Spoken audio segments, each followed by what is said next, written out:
You see, Byron talked about the images that people see. Yeah. And we generally conform to what we see.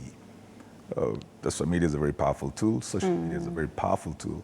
When people are exposed to things that they keep on seeing, those things become permissible. That's why whenever any agenda needs to be pushed, it will be made visible for a while. Then it becomes acceptable.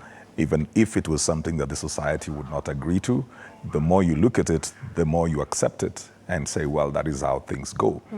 The people we are asking to behave in a certain manner are seeing a lot of very different things. When we were growing up, you know, TV, the station would open at about 4 or 5, and by midnight it's gone. So now we've got 24/7. You've got Netflix, you've got YouTube, you've got all kinds of sites that are available to these people. You've got parents who are too busy to monitor what people are watching. TVs in every room. Everybody's sitting in the house on phone, and nobody knows what the other person is watching. You feel like your kid is always home, but you're not even sure of what that kid is doing, whom they're chatting, what they're watching, what they're talking about, because everybody is in their own space. It takes a lot of strength in government then to bring these people into the place of building those values. And you see what social media offers people is access. It doesn't just give us the images, but also access. Like through access, I can reach you. It's not like before where if I wanted to reach you, I've got to come to your home, knock your door, meet your parents. If your father is a very harsh man, I'll think twice before I even come to your gate. Now I'll slide into the DM, I'll get your number, I'll find this access.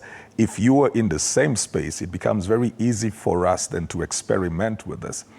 These things are not even new, Linda. It's not that our generation did not have these temptations, but there was no access.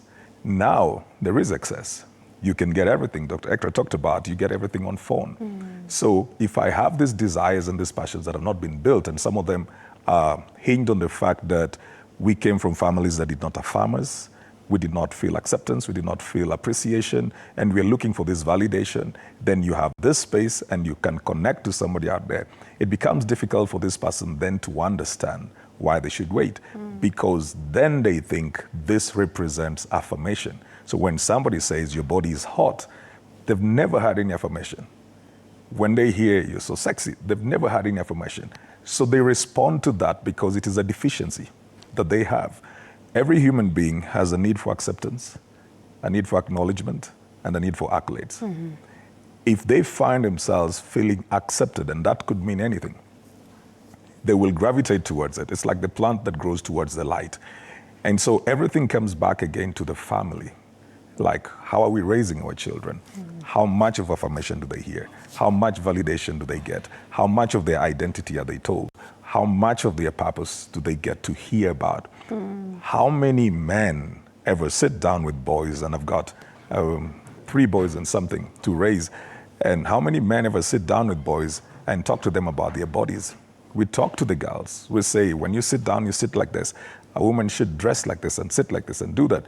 We're not doing that with the boys. So you're training a woman to remain chaste, but you've not trained the boy, who then thinks that sex is a casual thing. So when you talk about the brokenness, for example, the girl will be broken. Rarely will it be the boy. Because for him, it's not so much of anything. And generally, you find men treat their money the way women would treat their body.